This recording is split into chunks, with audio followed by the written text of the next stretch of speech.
Vamos agora à pergunta do Rodrigo Fernandes, nosso aluno do curso de Licenciatura Integrada em Matemática e Física. Por que, quando decompomos um número, essa decomposição tem que ser em fatores primos? O que mais me chamou a atenção nessa pergunta do Rodrigo é que ele pergunta por quê e não como, né? E aí começa a primeira discussão a respeito, né, do assunto. Nós muitas vezes acabamos privilegiando o como, o procedimento, faça assim, faça desse jeito, nas nossas aulas de matemática. Ou seja, nós muitas vezes privilegiamos as fórmulas e os algoritmos em detrimento das justificativas, dos porquês.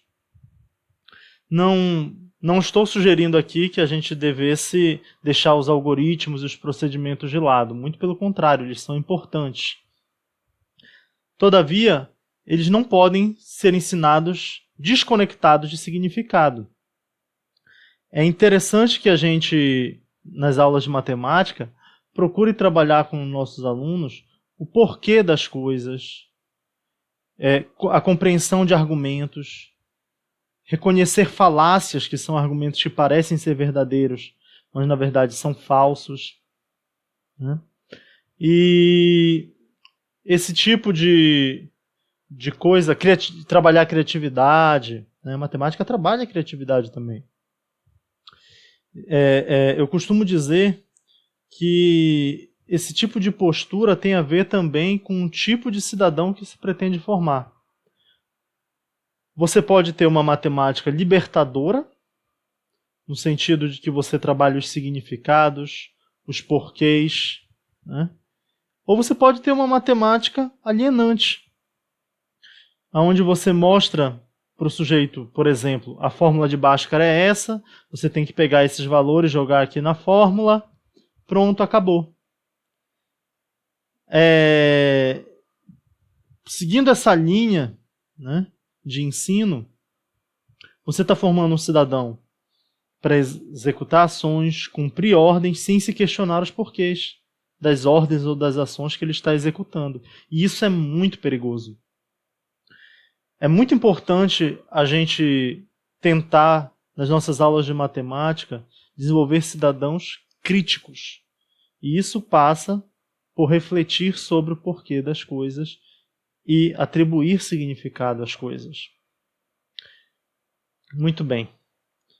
Então, agora tentando responder a pergunta, né, do Rodrigo, por que quando decompomos um número, essa decomposição tem que ser em fatores primos?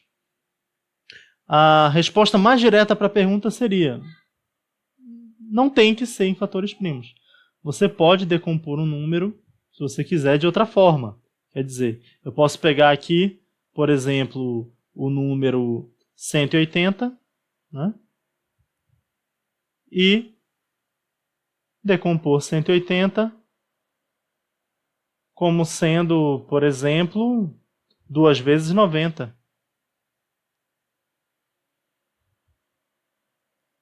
Ou 3 vezes 60.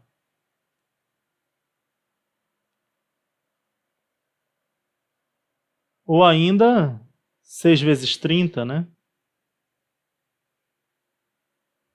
Todas essas decomposições são decomposições possíveis, né? Mas a pergunta do Rodrigo, mesmo assim, continua fazendo sentido. Porque eu entendo que o que ele quis perguntar é porque, em geral, é isso que os livros pedem de nós, né? Quer dizer, por que os livros não nos pedem que decomponhamos um número de qualquer forma? Por que decompor em fatores primos? E essa é uma excelente pergunta. Para responder essa pergunta, primeiro nós temos que compreender o que é um número primo, né?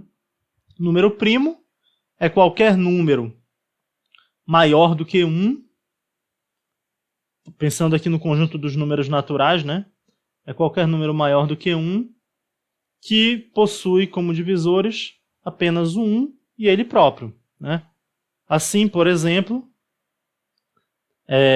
5 é um número primo, já que a única forma de escrever 5 como produto de dois números é fazendo 1 vezes 5, né?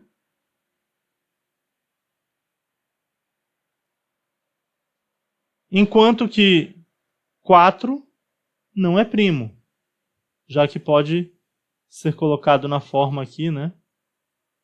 2 vezes 2, quer dizer, o número 2 divide 4, além do 1 e dele mesmo.